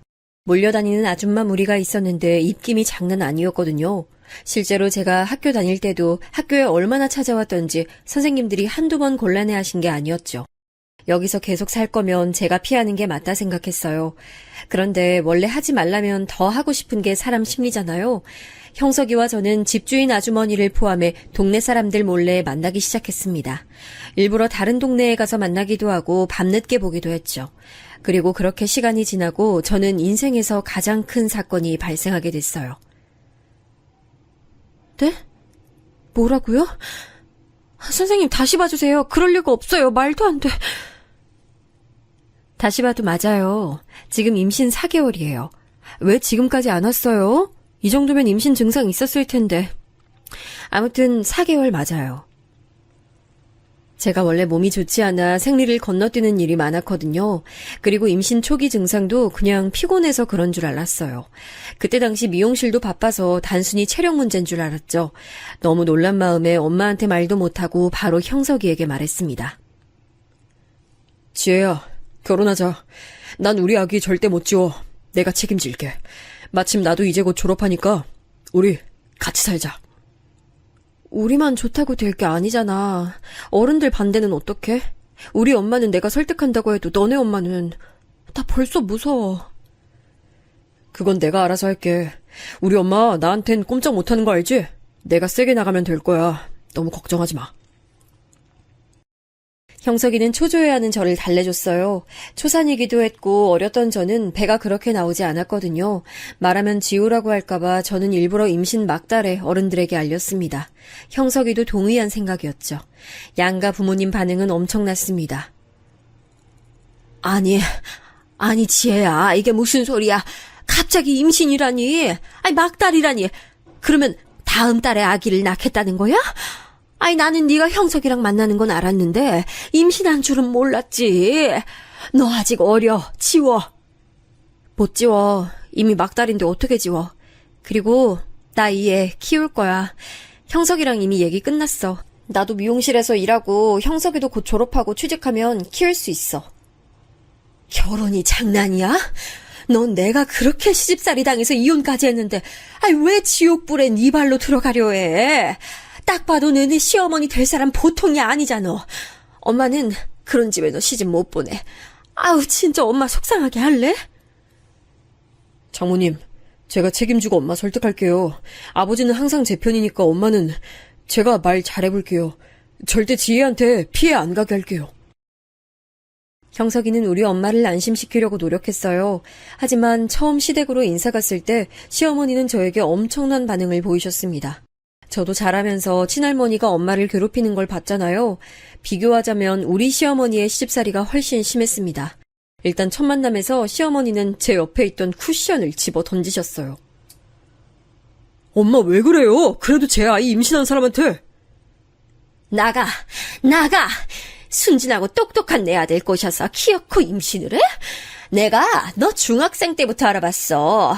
내가 그럴 줄 알았으면 왜 네 엄마랑 너를 받아줬을까? 아유, 두야, 아유. 시어머니는 저를 향해 고래고래 소리 지르셨어요. 너무 놀라 눈만 동그랗게 뜨고 있던 저에게 쿠션을 던지고 나가라고 하셨죠. 시아버지와 남편이 말리지 않았다면 저는 시어머니의 발길질에 맞았을 거예요. 시아버지라고 저에게 환대하는 모습을 보인 건 아니었습니다. 하지만 시어머니의 반응이 너무 격렬해서 상대적으로 시아버지는 신경 쓰이지 않았어요. 그렇게 충격적인 첫 만남 이후로 시어머니는 이대로 가만히 두면 안 된다고 생각하셨나 보더라고요. 제가 일하는 미용실에 와서 회방을 놓기 시작했습니다. 가만히 있는 내 아들을 왜 꼬시냐고. 사장님은 직원이 그러는 거 알았어요? 우리 아들 3대 독자인 걸 알죠? 여기 마을 사람이면 모를 수가 없잖아. 아우 속 터져. 하루에도 몇 번씩이나 찾아와서 저렇게 회방을 놓으니 나중에 원장님은 제게 말씀하셨어요. 지혜야, 그만 나와줬으면 좋겠어. 자꾸 저렇게 찾아오니까 나도 손님들 보기가 좀 그렇네. 너도 곧 출산하면 어차피 일 못하니까 그래도 내가 월급은 조금 더 넣었어. 좋게 마무리하자. 원장님에게 나쁜 감정은 없었어요. 저 같아도 매일 저렇게 찾아오면 불편할 것 같았거든요. 시어머니는 심지어 우리 엄마가 일하던 가게까지 찾아갔습니다. 딸이 뭐하고 돌아다니는지는 알아야 할 거 아니야. 내 아들 인생 어떡할 거냐고. 우리 엄마한테 왜 그러세요? 저한테 뭐라고 하세요? 원래 자식이 이상하면 부모가 욕먹는 거야. 네가 처신을 잘했어야지. 시장에 있던 모든 사람이 지켜볼 정도로 시어머니는 행패를 부리셨어요. 그런 모습을 보고 저는 이 아이를 낳아야 하나 생각이 들었습니다. 하지만 이미 때는 늦었더라고요. 막달이었고 아기는 금방 나올 기세였죠. 그렇게 저는 양가 반대 속에서 출산하게 됐습니다. 남아선호 사상이 심한 시댁 분위기 때문에 속으로 얼마나 아들을 바랐는지 몰라요. 그런데 태어난 아이는 딸이었습니다. 물론 저는 성별에 상관없이 제 자식이니 사랑스러웠어요. 아이를 낳으니 시아버지는 시댁으로 들어오라고 하셨습니다. 시어머니는 끝까지 반대했지만 시아버지가 들어오라고 하니 별 수 없었죠. 그리고 제 시집살이가 시작됐습니다. 네가 살림을 안 해와서 그런가? 정말 형편없다. 아이 먼지를 닦으랬더니 왜 먼지를 쌓이게 하는 거야? 출산한 지 얼마 되지 않아 몸도 회복하지 못한 상태로 저는 시댁의 집안일을 모두 다 해야 했어요. 시댁이 못 사는 편이 아니라 집이 컸거든요. 2층 집이었는데 그 집을 다 제가 청소해야 했죠. 엄마랑 단칸방에 살던 때는 청소라고 할 게 딱히 없었거든요. 그냥 쓰레기를 제때 버리고 청소기 밀면 끝이었어요. 근데 시댁 집안일은 끝이 없었습니다. 뭐 하나 끝나면 다른 게 기다리고 있었어요. 사실 집안일만 하라고 하면 할 수는 있었는데 문제는 저는 갓 출산한 상태였고 그런 저를 시어머니가 매일 감시하고 있었다는 거예요. 너 아까 2층 바닥 쓸었니? 내가 지금 갔다 왔는데 너무 더러워. 빨리 가서 청소해. 아까 쓸었는데 아기 기저귀만 갈고 제가 다시 할게요. 걔는 여자애라 그런가 왜 이렇게 예민하니? 맨날 빽빽 울기만 하고. 아유, 우리 아들은 어려서부터 참 순했는데 그런 거 보면 너 닮았나 보다. 시어머니는 저한테만 그러는 게 아니고 우리 딸도 싫어하셨어요. 대놓고 딸아이라 예민하다고 하며 울음소리만 들려도 싫어하셨죠. 나중엔 울음소리가 듣기 싫으니 방에서 아기를 데리고 나오지 말라고 하실 정도였어요. 어린 마음에 너무 속상하고 우리 아기가 마치 짐처럼 느껴졌어요. 그래서 아기를 안고 얼마나 울었는지 모릅니다. 남편은 졸업하고 시아버지를 따라 일하고 있었어요. 시아버지는 작은 사업을 하고 계셨거든요. 그 사업을 물려받겠다고 열심히 일을 배우고 있었죠. 그래서 너무 바빴습니다. 저는 결국 시어머니와 단둘이 집에 있는 날이 많았어요. 제가 더 힘들었던 건 시어머니와 말이 너무 많다는 점이었습니다. 저는 종일 시어머니의 친구들 뒷담화를 들어야 했어요. 친구들뿐만 아니고 저는 얼굴도 모르는 본인의 지인들과 친척들 욕을 매일같이 들어야 했죠. 그래서 내가 뭐라고 했는지 알아? 그만하라고 했더니 막 걔 표정이 아우 말도 마라 웃겨가지고 참나. 아이 그리고 다른 애는 걔가 남편하고 이혼했는데 남편이 지를 찾아온다고 그러던데 야, 얘 좀 더 닦어. 그렇지. 소파에 드러누워 텔레비전을 보며 바닥을 닦는 저한테 자꾸 말을 거셨어요. 저는 등 뒤에는 아기가 엎혀있고 시선을 들면 시어머니가 있었습니다. 방에서 조금 쉬려고 하면 시어머니는 귀신같이 저를 부르셨어요. 예, 시장 가게 나와라. 장바구니 챙기고 어서 나와. 시어머니는 밖에 나가는 것도 좋아하셨는데 시장에 갈 땐 꼭 저를 데리고 다니셨어요. 시장에 가서도 아는 사람이 워낙 많으니 가게마다 멈춰서 대화하셨습니다. 그러니 저는 너무 그 상황들이 힘들었어요. 아기는 뒤에서 보채고 시어머니는 계속 멈추니까 중간에서 너무 난처했습니다. 또 시어머니는 절대 짐을 들지 않으셨어요. 그래서 제 손에는 과일부터 생선, 고기 등 온갖 것이 다 들려 있었죠. 시장에 다녀오면 몸살이 나서 견딜 수가 없었습니다. 원래 여자들은 남자들이 식사하고 먹는 거야. 넌 며느리니까 이따 시아버지랑 남편 출근하면 그때 먹어. 새벽같이 일어나서 제가 요리해서 아침을 차려도 저는 마지막에 먹어야 했어요. 아침을 차리기 전에 시어머니는 김이상궁처럼 제 요리를 하나씩 다 맛보셨습니다. 너는 멸치를 왜 이렇게 볶니? 아유, 단맛이 전혀 없잖아. 물려 터 넣어. 아우, 짜! 너 미각이 어떻게 된 거 아니야? 아이, 계란말이 옆에 터졌잖아. 이걸 시아버지 입에 넣고 싶어? 잔소리가 어찌나 심한지 나중엔 요리하기 전부터 머리가 아프더라고요. 종일 옆에서 잔소리와 남의 뒷담화를 듣는 건 절대 쉬운 일이 아닙니다. 또 제가 힘들었던 건 바로 김장이에요. 여러분은 김장을 직접 하시나요? 저는 저 때 사건으로 인해 아직도 김치는 사 먹을 정도로 김장에 대한 트라우마가 있습니다. 시어머니는 시댁이 큰 집이라는 이유로 김장을 100포기를 하셨어요. 문제는 본인은 아무것도 하지 않고 저를 시키셨습니다. 하나부터 10까지 제가 모든 것을 다 해야 했어요. 시장에 가서 배추를 사고 그 배추를 절이고 속을 만들고 넣는 것까지 제가 다 책임져야 했죠. 예, 거기 속 안 채워졌다. 그건 너무 많어. 좀 덜어. 아우, 넌 무슨 애가 중간을 몰라. 아, 그래, 그런 식으로. 차라리 김장을 100포기를 시킬 거면 그냥 저를 가만히 냅뒀으면 좋겠더라고요. 시어머니는 자기는 배추 하나도 속을 넣지 않으면서 시키기만 하셨어요. 아이는 옆에서 칭얼거리고 시어머니는 잔소리하고 하루도 편할 날이 없었습니다. 하지만 이런 것도 제가 엄마를 자주 볼 수 있었으면 괜찮았을 거예요. 시어머니는 심지어 제가 우리 엄마를 보러 가는 것도 좋아하지 않았습니다. 어머니, 저 아영이랑 엄마 보러 다녀올게요. 저녁 먹기 전에 들어올 거예요. 또 나가? 그저께 보러 다녀왔잖아. 출가 외인이라는 말 못 들었어? 아, 엄마가 무릎이 아프다고 하셔서요. 병원만 같이 갔다가 금방 올게요. 저번엔 어깨가 아프다더니 계속 아픈 곳이 생기네. 그거 돈 다 우리 아들이 버는 돈 아니야? 죄송해요. 진짜 금방 다녀와서 저녁 준비할게요. 제가 출산하고 시댁에서 살며 미용실 그만뒀잖아요. 그래서 실질적인 소득이 전혀 없었어요. 시어머니는 자기 심기를 거슬리게 하면 항상 경제적인 얘기를 하셨죠. 엄마가 실제로 저 때 몸이 안 좋으셨거든요. 계속 생선 다듬는 일을 하며 몸 쓰는 일을 하시니 몸이 버티질 못했어요. 결국 일하던 가게에서도 그만두게 됐습니다. 시어머니가 찾아가도 눈 하나 깜빡하지 않던 엄마는 몸이 따라주지 않자 그만두셨어요. 가게에서 계속 쭈그려 앉아있느라 많이 힘들어 하셨거든요. 병원에 갔더니 무릎도 발목도 어깨도 성한 곳이 없다고 하셨죠. 그래서 딸이고 제가 하나밖에 없는 자식이라 엄마를 많이 챙겼거든요. 그게 시어머니 눈에는 안 좋아 보였죠. 속상했지만 제가 할 수 있는 게 없어서 더 속상했습니다. 그렇게 시간이 지나고 저는 아이를 한 명도 낳게 됐어요.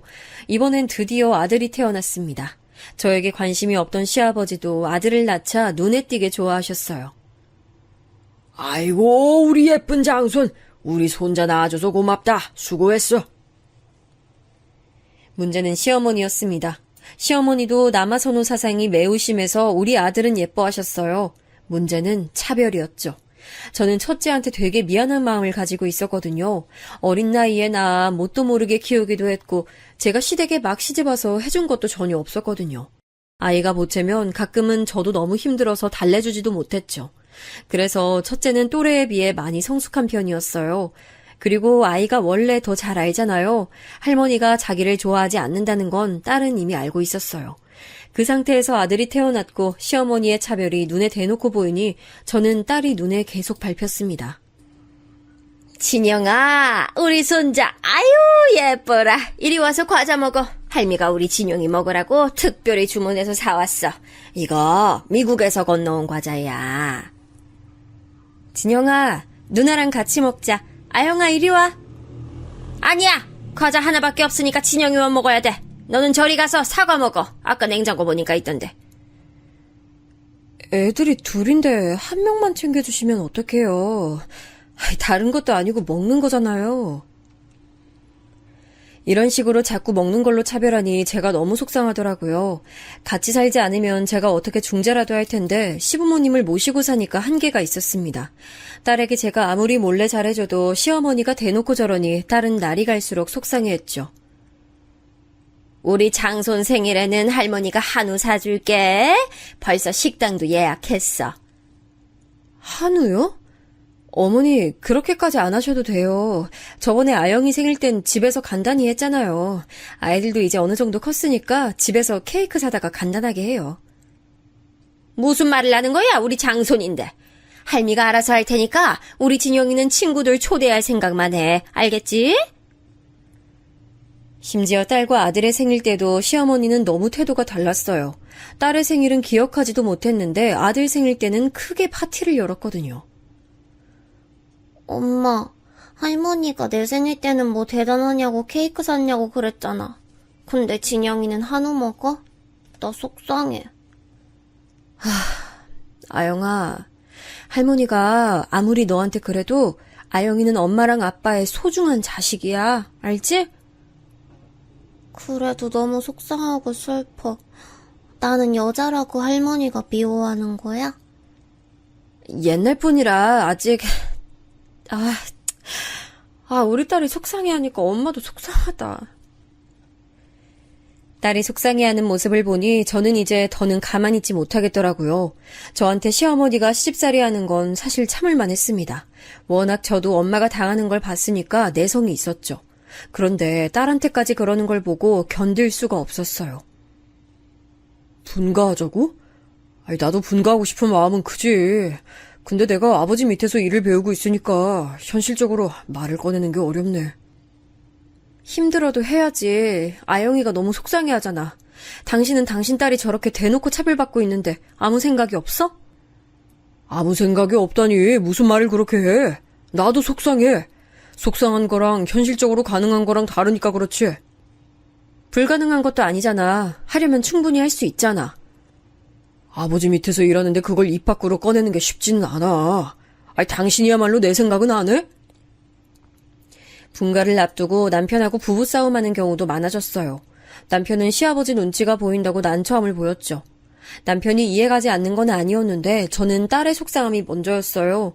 그 과정에서 시어머니와 많이 부딪히기도 했죠. 진영아, 이리 와서 망고 먹어. 우리 손자 먹이려고 할머니가 특별히 서울에서 시킨 거야. 일로 와. 아영아, 진영아, 망고 먹게. 부엌으로 와. 아니, 진영이 먹을 양밖에 없어. 아영이는 그냥 사과 줘. 에이, 어머니. 아영이도 입 있어요. 진영이만 먹이면 버릇 나빠져요. 반 갈라서 한쪽씩 먹이면 돼요. 여자애들은 좀 못 먹고 자라도 돼. 이런 거 먹으면 살만 찌지. 살찌면 보기 안 좋아. 난 여자애들이 뚱뚱하면 보기가 그렇게 싫더라. 아영이 지금도 말랐어요. 살쪄도 돼요. 오히려 병원에서는 너무 말랐다고 찌라고 하더라고요. 내 눈엔 그렇게 안 보여서 모르겠어. 딸만 챙기지 말고 아들 좀 챙겨봐. 대를 잇는 건 결국 아들이야. 제가 시어머니 앞에서 딸을 많이 감싸니까 시어머니는 더 오기가 생겼나 봐요. 나중엔 대놓고 아들만 챙기기 시작했어요. 시어머니가 남아선호 사상이 심한 건 알고 있었는데 이 정도인 줄은 몰랐습니다. 아니, 어쩌면 저와 기싸움을 하려고 그런 걸 수도 있겠죠. 저라고 아들이 예쁘지 않은 게 아니었어요. 제 배에서 나왔는데 어떻게 차별하겠어요? 저는 그냥 둘 다 제 자식이니 동등하게 대하려고 했던 거였죠. 그런 제 모습이 시어머니는 원래도 아들을 많이 챙겼는데 더욱 심해졌죠.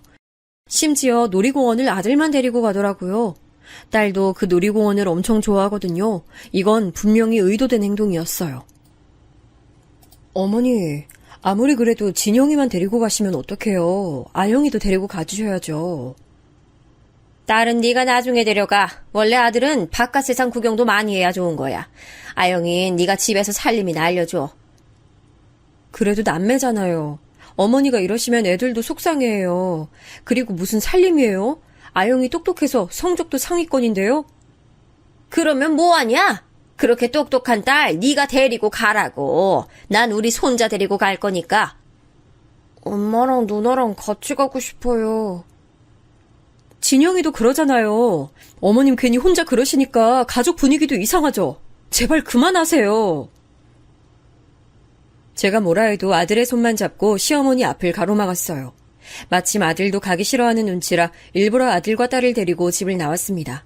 그리고 일부러 저녁 늦게까지 우리끼리 놀았어요. 이 사건으로 저는 완전히 분가에 대한 결심을 굳히게 됐습니다. 그런데 남편에게 요구해서 분가 얘기를 꺼냈더니 정말 황당한 일이 일어났어요. 시어머니가 단식투쟁에 들어가셨습니다. 드라마에 나오는 것처럼 방에 들어누워 한 끼도 드시지 않으셨어요. 머리까지 싸매고 들어누워 아무 말도 하지 않으셨죠.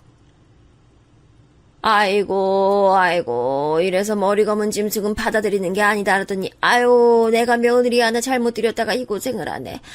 아유, 애초에 어릴 때 받아주는 게 아니었어. 아이고. 어머니, 저한테 도대체 왜 그러세요? 그리고 그때도 돈 다 내고 살았잖아요. 아무것도 없이 결혼한 며느리 받아줬더니 분가 얘기 꺼내는 게 말이 되니? 기가 막혀서 정말, 아유, 혼수도 안 해왔으면서. 제가 그래서 아기들 컸으니 미용실에서 일한다고 했잖아요. 그때 어머님이 집에 있으라고 하셨으면서 왜 그러세요? 이것 봐. 그럼 애는 누가 키워? 네가 낳았으니 네가 키워야지. 이렇게 뻔뻔해서 나가! 방에서 나가! 시어머니와 제 갈등은 점차 깊어졌어요. 결국 분가는 없던 일로 돌아가게 됐습니다. 그렇게 최대한 제가 딸을 속상하지 않게 노력하며 지내고 있었어요. 당시 엄마는 집에서 계속 쉬고 있으니까 답답하다고 마트에서 일을 시작하셨습니다. 그동안 모아놓은 돈도 떨어져서 용돈벌이 겸으로요. 저는 그런 엄마를 응원했어요. 제가 병원에 데리고 다니면서 엄마의 건강도 회복됐거든요.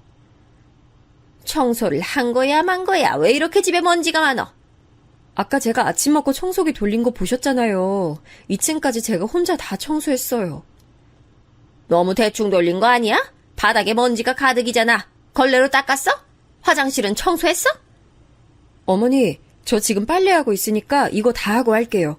아침부터 요리하고 청소하고 정신이 없네요. 이따 아이들 학원도 데려가야 돼요.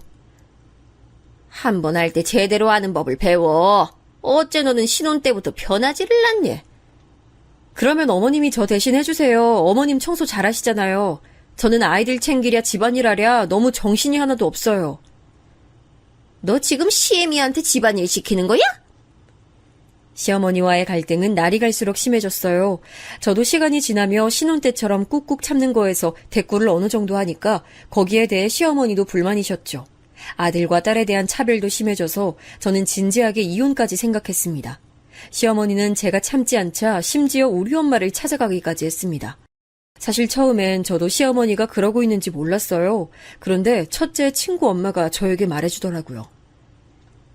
아영이 엄마, 요즘 시어머니가 마트에 많이 보이더라. 원래 시장만 가던 양반이 무슨 일이래? 마트? 그게 무슨 말이에요? 우리 시어머니는 시장에 아는 분 많아서 주로 거기 가시는데? 왜? 자기 엄마 마트에서 일하시잖아. 두 분이 붙어있던데? 난 그래서 사돈 길이 친하나 했어. 저는 이 말을 듣고 도대체 무슨 말인가 싶었죠. 당장 엄마에게 전화를 걸어 확인해봤더니 기가 막히더라고요.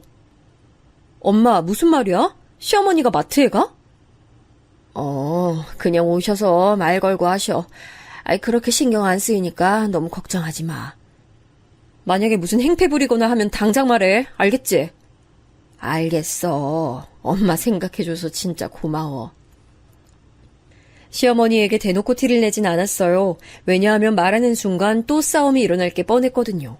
어쩐지 시어머니가 저한테 엄마에 관한 얘기를 안 한다 싶었더니 이런 일이 있었던 거였죠. 그래서 저는 진짜 아무 일도 없는 줄 알았습니다. 근데 완전한 제 착각이라는 것을 나중에 알게 됐어요. 그 사건이 오늘 사연의 핵심인데요. 제가 그날따라 아이들이 과자를 먹고 싶다고 보채더라고요. 평소에 몸이 안 좋아서 과자를 많이 먹이는 편은 아닌데 유독 보채길래 둘을 데리고 마트에 갔습니다. 야채나 고기를 사러 갈 때 저는 시장을 이용하지 않고 마트로 갔었어요. 엄마의 얼굴을 한 번이라도 더 보려고요. 그날도 그래서 아이들 과자도 사고 장도 볼 겸 마트로 발길을 향했습니다. 고를 것을 다 고르고 마트 계산대로 향했더니 글쎄 시어머니가 거기 있더라고요. 일부러 아는 척을 하지 않고 조용히 엄마 곁으로 향했는데 깜짝 놀랐습니다. 시어머니가 엄마한테 진상짓을 하고 있었어요. 사돈 할인 부탁해요. 나 많이 오는 거 알잖아. 아유, 제가 저번에 할인은 안 된다고 말씀드렸잖아요. 이러시면 제가 곤란해요. 에이, 조금만 할인해줘. 내가 며느리 얼마나 예뻐하는지 알면서 그래요? 그건 감사해요. 근데 제가 권한이 진짜 없어서 그래요. 해주고 싶어도 못 해드려요. 친정엄마가 너무 곤란해 보여서 순간 욱하는 심정이 됐습니다. 해도 너무한다는 생각도 들었죠. 화가 나서 그대로 남편에게 전화해서 마트로 오라고 했어요. 지금 당장 우리 엄마가 일하는 마트로 와. 네가 직접 와서 보고 결정해. 나는 이런 집구석에서 더는 못 살겠다. 무슨 일인데 그래? 진정하고 말해봐. 일단 지금 갈게. 나중에 혹시나 또 발뺌할까봐 저는 일부러 그 광경을 영상으로 촬영하기 시작했어요. 참는 것도 한계가 있었죠. 우리 엄마는 분명 제가 걱정할까봐 비밀로 했을 거예요. 그걸 생각하니 더 속상했습니다. 제가 영상으로 촬영하는 것을 모르는 시어머니는 계속해서 엄마에게 할인을 요구했어요. 너무 진상짓을 하니 주변에서 그 광경을 보려고 사람들도 모여들었습니다. 시어머니는 부끄럼도 없는지 계속해서 우리 엄마를 난처하게 하더라고요. 사돈, 이거 제가 고기 몇 번 구입했잖아요. 3만 원만 깎아줘요. 자주 와주셔서 감사하죠. 근데 사돈, 저는 그냥 마트 계산원이지 사장이 아니잖아요. 해드리고 싶어도 못 해드려 죄송해요. 혼수도 안 해온 며느리 받아줬더니 아유, 마트에서 조금 깎아주는 것도 안 해주고. 너무 죄송해요. 근데 저는 마트 사장이 아니라 해드릴 수 있는 게 없어요. 이러니까 내가 시집살이 시키는 거예요. 사람이 양심이 있어야지. 시집살이 앞으로도 죽어라 시킬 거야. 저는 순간 참을 수가 없었어요. 제가 아무리 없이 시집을 갔다고 해도 저건 도가 지나쳤다는 생각이 들었죠. 근데 시어머니가 저렇게 소리 지르며 엄마 앞에서 진상을 대놓고 부린 순간이었습니다. 저도 영상을 끄고 나서려고 했는데 제 앞을 누군가 가로막았어요. 그러더니 시모에 뺨을 세게 올려붙였습니다. 너무 당황해서 봤더니 세상에 그 사람은 바로 아빠였어요. 한동안 나타나지 않던 아빠가 우리 앞에 있었습니다. 아빠? 아빠야? 뭐야. 당신 뭐야? 지혜야, 너는 언제 왔어? 아유, 사람 살려, 사람 살려. 갑자기 나타나서 때리는 게 어딨어? 당신 누구야? 그 자리에 있던 모두가 당황했죠. 주변에서 지켜보는 시선도 많이 느껴졌어요. 내 아내랑 딸한테 이게 무슨 짓이야? 네가 CM이면 다야? 어? 이혼해! 우리가 뭐가 아쉬워서 너한테 이런 취급을 당해야 돼? 김비서는 어디 간 거야? 김비서! 아빠? 아니, 아빠가 여기서 나온다고? 그동안 어디서 뭐하고 있었어? 지혜야, 저 망할 노인네가 네 CM이야? 김비서! 김비서! 순간 제가 핸드폰으로 부른 남편도 마트에 도착했습니다. 그래서 모두가 보는 앞에서 아빠의 정체가 밝혀졌어요. 저 멀리서 검은 양복을 입은 남자가 헐레벌떡 뛰어왔습니다. 사장님, 어디 가셨나 했더니 마트 안에 계셨어요? 김비서, 잠시만. 여보, 오랜만이야. 내가 너무 늦게 왔지? 그동안 고생 많았어. 이제 남은 생 걱정 없이 살자. 당신 뭐야? 갑자기 나타나서 이게 뭐 하는 거야? 안녕하세요. 처음 뵙겠습니다. 사장님 명함 여기 있습니다. 뭐야, 사장? 사장이라고? 알고 봤더니 아빠는 저한테 예전에 돈을 벌면 찾아온다고 했잖아요. 그날이 드디어 왔던 거였어요. 작게 사업하던 게 점점 몸집이 커져서 어느덧 중소기업의 사장이 됐더라고요. 비서까지 와서 사장님이라고 하고 명함을 받더니 사장이 맞았어요. 아빠는 그동안 재혼도 하지 않고 돈만 열심히 벌었더라고요. 그러면서 우리 가족을 다시 찾으러 왔던 거였습니다. 너무 바빠서 지금 와서 미안하다고 사과까지 했죠. 아빠, 이렇게 갑자기 찾아올 줄은 몰랐어. 미용실에 갔더니 네가 일을 그만뒀다고 하더라고. 결혼해서 사는 것도 알고 있었어. 아이들이 이렇게 컸구나. 딸아, 이혼하고 싶으면 이혼해도 돼. 아빠 이제 돈 많이 벌어. 여보, 보고 싶었어. 나 지금 꿈을 꾸는 것 같아. 이게 현실이야? 믿기지가 않아. 친정아빠의 정체가 밝혀지자 시어머니는 태도를 싹 바꿨습니다. 제가 남편에게 진지하게 이혼 요구를 하자 남편도 제게 빌기 시작했어요. 지혜야, 내가 진짜 잘할게. 한 번만 봐주면 안 될까? 우리 회사 요즘 사정 안 좋은 거 당신도 알잖아. 내가 앞으로 정말 진짜 최선을 다할게. 나는 이미 당신한테 많은 기회를 줬어. 근데 그 기회를 발로 찬 건 바로 당신이야. 아유, 내가 그동안 했던 거 너무 미안해. 너네 아버지가 그런 기업의 사장인 줄은 몰랐지. 앞으로 내가 뉘우치고 잘 살 테니까 우리 과거는 잊고 잘 살아보자. 저는요, 어머니, 많이 참았어요. 그리고 아빠가 나타나지 않았어도 이혼했을 거예요. 도저히 입구석에선 못 살아요. 제 말은 완전히 진심이었어요. 그동안 참을 만큼 참았다고 생각했죠. 그리고 저는 정말로 남편과 이혼하고 두 아이를 데리고 그 지역을 떠났습니다. 난 절대 이혼 못해. 이혼이 무슨 말이야. 한 번만 다시 생각해, 지혜야. 내가 잘할게. 남편은 제가 그렇게 중간에서 곤란해할 때 도와주지 않았거든요. 근데 친정아빠가 나타나고 제가 여유가 생기니 완전 태도가 바뀌었어요. 심지어 합의 이혼을 해주지 않겠다고 완강하게 나오기 시작했죠. 그래서 저는 마침 영상을 찍은 것도 있고 이런저런 증거가 워낙 많았거든요. 법정에 가서 이혼했습니다. 아이들은 할머니가 싫어서 저와 같이 가고 싶어 했어요. 가정에 대한 기여도도 제가 커서 양육권을 제가 가져왔습니다. 재산 부분에서 아빠가 많은 도움도 주셨고요. 그러고 나서 바다를 좋아하는 엄마를 위해 부산으로 거처를 옮겼어요. 알고 봤더니 아빠의 회사가 부산에 있더라고요. 지금은 아무 걱정 없이 두 아이를 제가 혼자 키우고 있습니다. 아이들에게 아빠의 부재가 혹시라도 상처일까 두려웠는데 다행히 지금 좋은 분을 만나서 재혼 얘기도 나오고 있어요. 부산으로 와서 만나게 된 분인데 전 남편과 성향 자체가 달라요. 다정하고 세심하고 저를 많이 챙겨주는 성격이에요. 엄마, 나는 새로운 아빠가 훨씬 좋아. 너랑 잘 놀아주고 예전 할머니처럼 나 미워하지도 않아. 엄마가 새로운 아빠랑 살았으면 좋겠어. 특히 재혼하는 분의 가족들이 저를 아주 예뻐하세요. 무엇보다 우리 딸이 더 상처받지 않고 살아서 그것만으로도 만족입니다. 여기까지가 제 사연인데요. 예전 남편과 시댁은 이제 시간이 어느 정도 지나서 기억에서 잊혀졌어요. 예전엔 생각하면 그 시절이 고통스러워 힘들었거든요. 근데 이렇게 속 시원하게 뵙고 나면 마음이 아주 편해져서 좋습니다. 제 사연 들어주셔서 정말 감사합니다. 저는 여기서 이만 마치겠습니다.